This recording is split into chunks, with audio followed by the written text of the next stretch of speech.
ગુરુ પૂર્ણિમા છે એ આપ સૌ જાણો છો. અહીં રવિને સાચા ગુરુ કોણ છે તેની મૂંઝવણ થાય છે. તેની મૂંઝવણનું નિરાકરણ થાય છે કે નહીં તે આપણે આ નાટક દ્વારા જોઈશું. તો તમારી સમક્ષ પ્રસ્તુત થયેલ છે સાચા ગુરુ કોણ.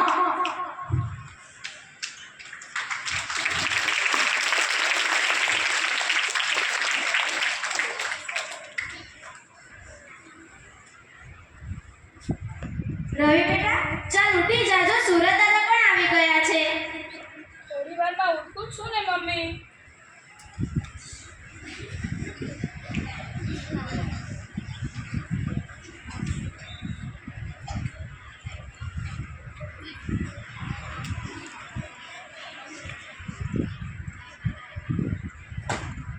જો બેટા, રોજ વહેલા ઉઠીને આપણે આપણા નિત્ય કામો સમયસર પૂરા કરવા જોઈએ અને સારી સારી ટેવો પણ પાડવી જોઈએ.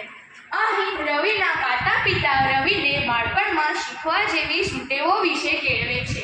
સારા અને ખરાબ વિશે સમજ આપે છે અને તેનો સર્વાંગી વિકાસ થાય તે રીતે રોજ રોજ માર્ગદર્શન પૂરું પાડે છે.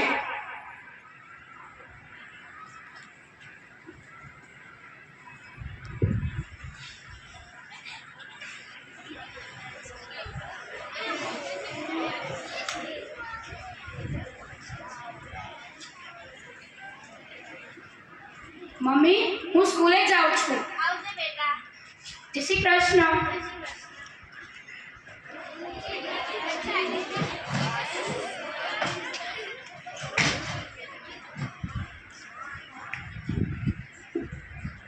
તને ખબર છે ગુરુ પૂર્ણિમા આવી રહી છે? ક્યારે? આવતા ગુરુવારે છે. ના, એમાં શું કરવાનું હોય છે? અરે રવિ, તારું ધ્યાન ક્યાં છે? રીલ્સમાં. એ પણ આટલા નજીકથી જોઈ છે. તને ખબર નથી કેટલા બાળકોની મોબાઈલના કારણે આંખ અને યાદશક્તિને ઘણું નુકસાન પહોંચે છે? ના. તો સાંભળ. અહીં રાજેશ રવિને મોબાઈલની કુટેવ દૂર કરવાનો પ્રયત્ન કરે છે. મોબાઈલની લત છોડવાનું કહે છે, કારણ કે મોબાઈલ જોવાથી બાળકોની આંખને હાનિ પહોંચે છે. મોબાઈલના વધુ પડતા ઉપયોગથી બાળકોની યાદશક્તિમાં ઘટાડો થાય છે. આ જ રીતે થોડા વર્ષો વીતી જાય છે. પરિણામે ધીમે ધીમે રવિ મોબાઈલની લતથી દૂર થતો જાય છે. રાજેશ તેને પુસ્તક દ્વારા પ્રેરતો જાય છે. આમ રવિમાં સારા વિચારોનું સંચાર થતું જાય છે.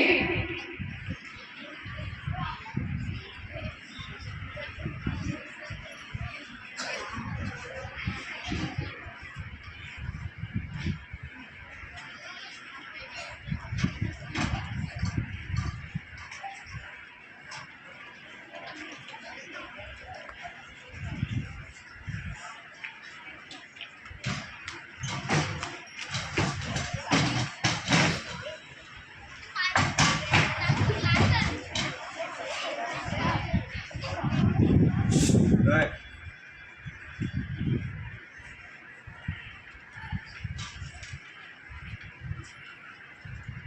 પ્રણામ ગુરુજી. બેસી જાઓ.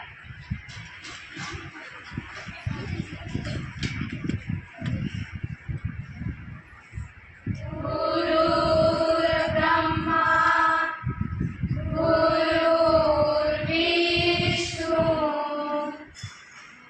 ગુરુર્દેવો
આજે ગુરુ પૂર્ણિમા છે. રવિ અને તેના મિત્રો ગુરુ સામે વર્ગમાં બેઠા છે. ગુરુ પૂર્ણિમાની ઉજવણી થઈ રહી છે. સૌ વિદ્યાર્થીઓ ગુરુ માટે ભેટ લાવ્યા છે, જે ગુરુને આપે છે.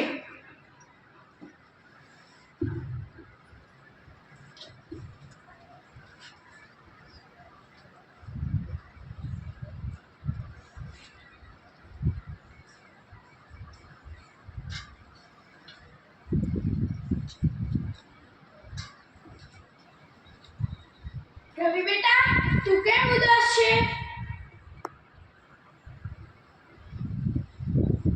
ગુરુજી, હું મૂંઝવણમાં છું. તમે જ કહેતા હતા ને કે જે આપણા જીવનમાં માર્ગદર્શક બને તે આપણા ગુરુ કહેવાય. હા બેટા. તો મને એ સમજાતું નથી કે મારા સાચા ગુરુ કોણ છે. કારણ કે મારા માતા પિતાએ મને સાચી રીતભાતનું ભાન અપાવ્યું, સારા નકશાનું ભાન અપાવ્યું અને સાચો માર્ગ બતાવ્યો. જ્યારે મારા આ મિત્ર રાજેશે મને મારી કુટેવમાંથી છુટકારો અપાવ્યો અને ખરાબ આદતમાંથી બહાર લાવ્યો, અને તમે સૌ શિક્ષકો રોજ જુદા જુદા વિષયો શીખવીને માર્ગદર્શન પૂરું પાડો છો, તો મને તો રસ્તો બતાવનાર આ બધા જ ગુરુ લાગે છે. તારી વાત સાચી છે બેટા. ગુરુ એ માત્ર આપણા શિક્ષક જ નથી હોતા. જે કોઈ વ્યક્તિ આપણા જીવનમાં માર્ગદર્શક બને છે તે આપણા ગુરુ બની જાય છે. માતા પિતા એ આપણા જીવનમાં સૌપ્રથમ ગુરુ છે. તારો મિત્ર રાજેશ પણ તારો ગુરુ જ ગણાય. આમ આપણે રોજને રોજ કોઈને કોઈમાંથી કંઈ ને કંઈ શીખીએ છીએ, તો તે તમામ શીખવનાર આપણા ગુરુ જ કહેવાય. હવે સમજાયું. ગુરુ અર્થાત જીવન માર્ગદર્શક. હવે રવિ તેના માતા પિતાને પગે પડે છે. તેના ગુરુજીને વંદન કરે છે અને તેના મિત્ર રાજેશને ભેટી પડે છે.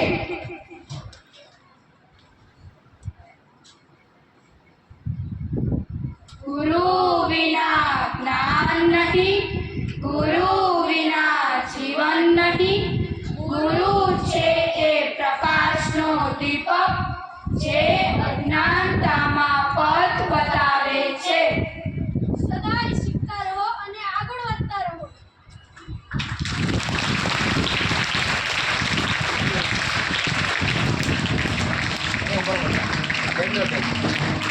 ખૂબ જ સરસ બાળકો, અદ્ભુત અને ખૂબ જ પ્રભાવશાળી નાટક હતું.